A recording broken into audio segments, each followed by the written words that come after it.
रोज एक नई कहानी देखने के लिए चैनल को सब्सक्राइब करें और बेल आइकन दबाना ना भूलें। कोकिला मोदी गुजरात की रहने वाली एक बहुत ही बड़ी सेठानी थी।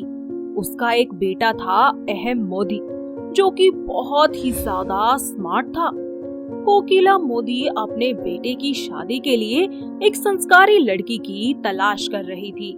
इसीलिए वो हर जगह अपने रिश्तेदारों में कभी फोन से तो कभी आमने सामने मिलकर रिश्ते के लिए बात किया करती थी। ऐसे ही समय बीतता जाता है और एक शाम अहम अपनी गर्लफ्रेंड गोपी को लेकर अपने घर आ जाता है और अपनी माँ से मिलवाने लगता है।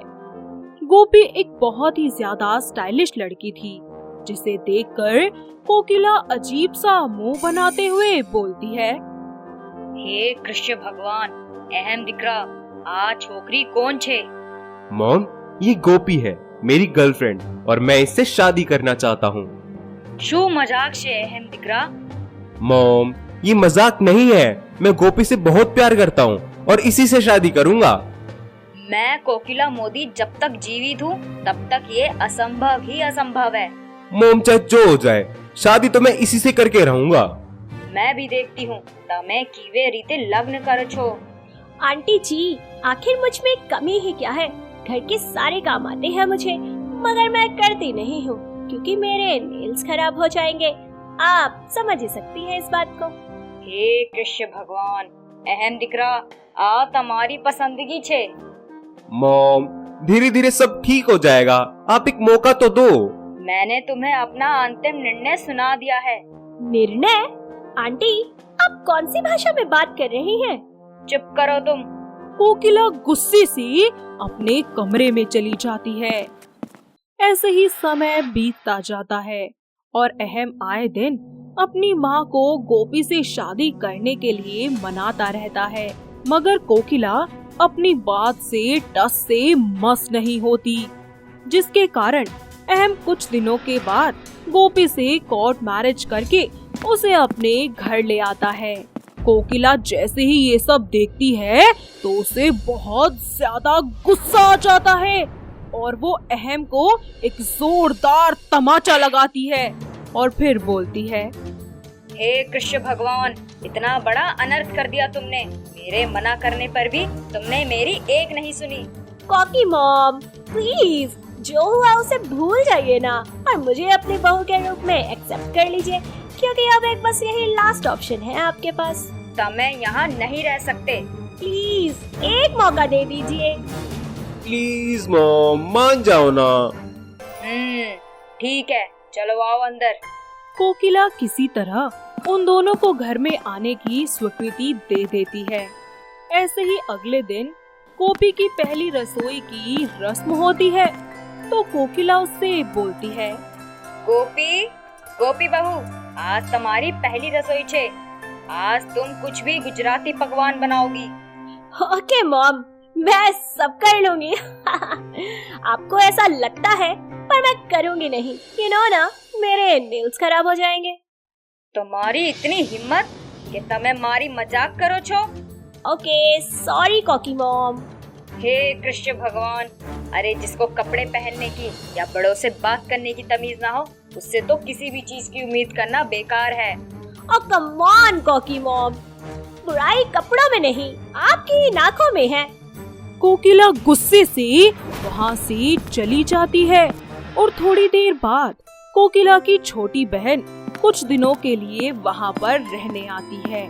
कोकिला अपनी बहन जिग्ना से थोड़ी देर तक बातें करती है और उसके बाद रसोड़े में प्रसाद बनाने के लिए चली जाती है। अहम अपनी माँ को आवाज लगाता है तो वो प्रसाद बनाना छोड़कर अपने बेटे के पास चली जाती है और जब वो वापस रसोड़े में लौटती है तो गुस्से से लाल पीली हो जाती है और अपनी बहू और बहन को आवाज लगाती है, गोपी बहू, अहम, जिग्ना, इधर आओ। हाँ, क्या हुआ? रसोड़े में कौन था, तुम थी या तुम थी? ये वो क्या? मैंने तुमसे साफ साफ एक छोटा सा सवाल पूछा था और मैं चाहती हूँ कि तुम इसका सच सच जवाब दो। वहाँ कौन था? मैं थी, तुम थी, मैं थी, तुम थी, कौन था? मैंने पूछा कौन था रसोड़े में? गोपी बहू। देख अहम दिख रहा, ये गोपी ही थी जिसने कृष्ण भगवान के प्रसाद में अंडा डाला। गोपी, ये क्या किया तुमने? कोकी मॉम, मैंने नहीं डाला। मैंने खुद शुद्ध सामग्री से प्रसाद बनाया था और इतना बड़ा अनर्थ और अपशगुन कर दिया इस गोपी ने। बट मैंने नहीं किया ये सब। अरे जब मेरी कोई गलती ही नहीं है तो आप मुझे ऐसे नहीं बोल सकती। कोकिला इस सब से बहुत नाराज होती है और गुस्से से अपने कमरे में चली जाती है। थोड़ी देर बाद जब गोपी किचन में जाती है तो देखती है कि रसोई में जिग्ना का फोन रखा है। वो उसका फोन लेकर उसके पास जाकर बोलती है, काकी जी, उस टाइम पे रसोड़े में कौन था? वो मैं क्या जानूं? मैं थी, आप थी, कौन था? मैं थी। हाँ, ये तो मुझे पता चल ही गया था। अब बताओ, कोकी मॉम को बता दूं ये? नहीं नहीं गोपी टिकरा, ऐसा मत करियो, प्लीज मुझे माफ कर दे।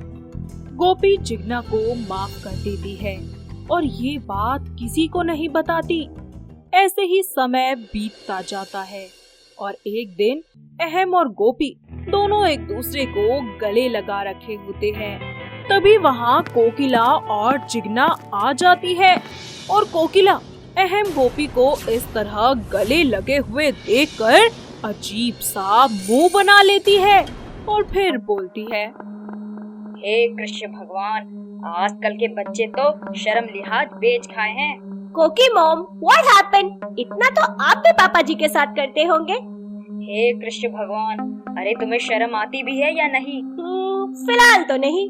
ऐसे ही एक दिन जिग्ना कोकिला के कमरे में जाकर उसका हार चुराकर गोपी के कमरे में रख देती है और जब कोकिला अपनी अलमारी में देखती है कि उसका कीमती हार उसकी अलमारी में नहीं है तो वो बहुत ही ज्यादा परेशान हो जाती है और अपने बेड पर बैठ जाती है।